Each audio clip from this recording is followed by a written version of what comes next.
Shalom anak-anak, selamat sore. Sekarang kita mau melanjutkan materi kita yang kemarin, yaitu teks laporan percobaan, penjelasan tahap kedua. Jadi kan 2 minggu yang lalu kita sudah belajar teks laporan percobaan anak-anak ya. Nah sekarang kita mau belajar lagi tentang teks laporan percobaan ini, penjelasan berikutnya. Jadi kemarin kita sudah belajar di sini teks laporan percobaan itu apa. Kita bisa baca sama-sama ya. Teks laporan percobaan adalah jenis teks yang isinya paparan mengenai tujuan, proses, dan hasil dari percobaan yang dilakukan oleh seorang peneliti. Teks laporan percobaan juga kerap disebut sebagai teks laporan eksperimen. Biasanya, kelompok yang melakukan percobaan punya dugaan hasil atau hipotesis. Dugaan hasil inilah yang harus diuji dan dibuktikan dalam kegiatan percobaan.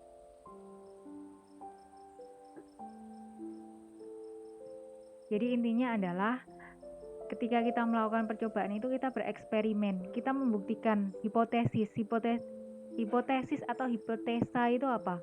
Itu adalah dugaan awal kita gitu. Jadi dugaan kita terhadap sesuatu sebelum nanti kita buktikan kebenarannya lewat laporan percobaan itu anak-anak. Nah, ciri-ciri secara umum itu ada 3, kalian bisa lihat di sini, yaitu objektif, berupa fakta, dan lengkap. Objektif itu kebalikan dari subjektif ya anak-anak. Mari kita lihat penjelasan masing-masing ciri-ciri laporan percobaan gitu. Nah, objektif. Objektif ini di sini mari kita baca sama-sama. Teks laporan percobaan berfungsi untuk menyampaikan informasi atau data sesuai dengan keadaan yang sesungguhnya. Apabila hasil tidak sesuai hipotesis, sampaikan apa adanya sesuai hasil percobaan yang dilakukan. Misalnya, kamu sedang menguji perbandingan vitamin C pada buah jeruk dan stroberi. Kamu menduga bahwa buah jeruk mempunyai vitamin C lebih tinggi daripada stroberi. Ternyata setelah dilakukan percobaan, hasilnya tidak sesuai dugaan. Nah, jika hipotesis tidak sesuai hasil, sampaikanlah hasil percobaan sesuai dengan keadaan yang sebenarnya. Jadi di sini objektif itu apa adanya.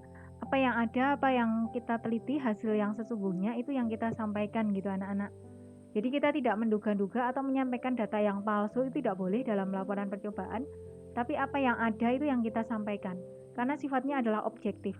Objektif itu berarti tidak mengedepankan pendapat pribadi, tapi pendapat yang berdasarkan fakta yang sungguh terjadi, yang di lapangan kebenarannya itu seperti apa. Nah, itu yang disampaikan. Itu adalah arti dari kata objektif. Berikutnya.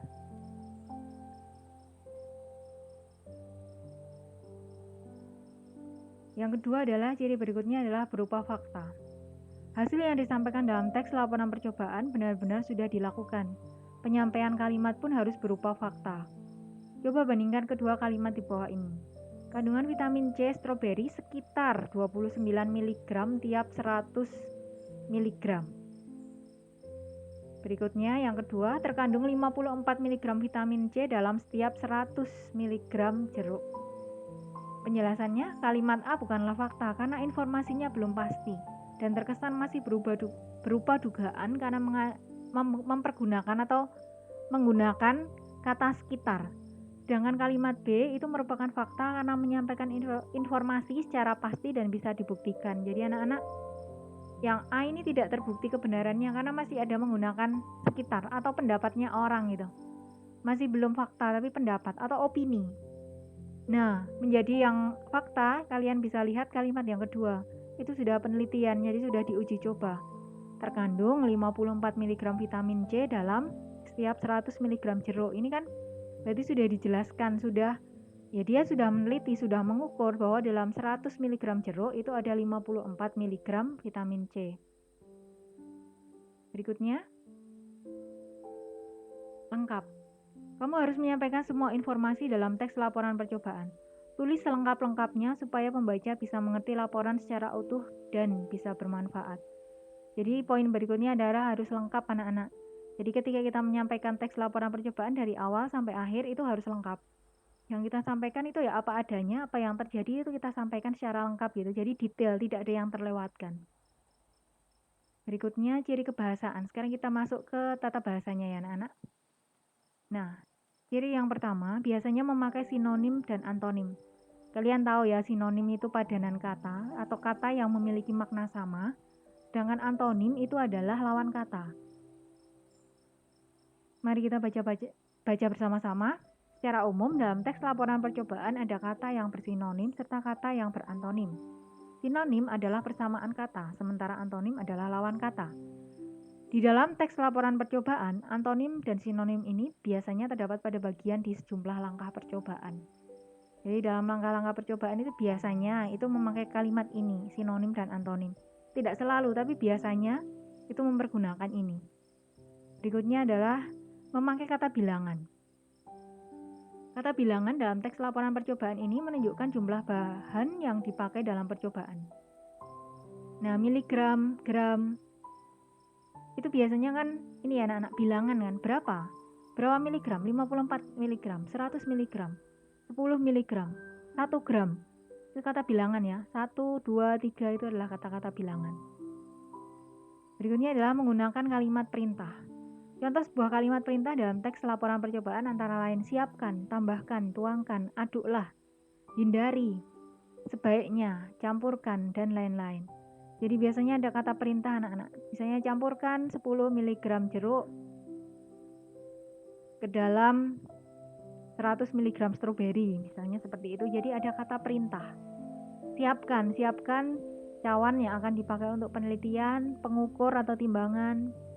Terus tempat atau wadah. Itu ada kalimat perintahnya anak-anak. Berikutnya adalah menggunakan kata hubung. Selain memakai kata perintah, teks laporan percobaan memakai pula kata hubung. Contoh kata hubung yang ada dalam teks laporan percobaan antara lain dan, saat, jika, sehingga, tetapi, apabila, meskipun, dan lainnya. Jadi ada kata penghubung anak-anak. Misalnya, larutan A dicampurkan dengan larutan B menghasilkan larutan C. Atau misalnya lagi, ambillah secangkir larutan jeruk dan tuangkan larutan tersebut ke dalam tabung percobaan. Nah, itu menggunakan kata hubung anak-anak.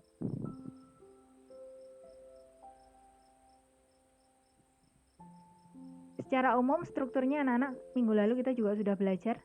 Itu ada judul, ada tujuan, ada bahan dan alat, ada langkah-langkah kegiatan, ada hasil percobaan, dan ada hasil simpulan. Jadi secara umum strukturnya ini judul meliputi, jadi yang kalian teliti itu apa, tujuannya penelitian itu apa, bahan dan alatnya apa, langkah-langkahnya seperti apa, hasilnya bagaimana. Nah, simpulan akhirnya nanti di akhir seperti apa. Itu secara umum strukturnya teks laporan percobaan itu meliputi ini anak-anak ya, judul, tujuan, bahan dan alat, langkah-langkah kegiatan, hasil percobaan, terakhir adalah simpulan. Ya anak-anak, berikutnya nanti kalian bisa mengerjakan tugas yang sudah disampaikan di psikologi. Tetap semangat ya. Tolong tetap jaga kesehatan, jaga diri kalian baik-baik, terus semangat belajarnya, kerjakan bagian kalian dengan baik. Tuhan Yesus memberkati.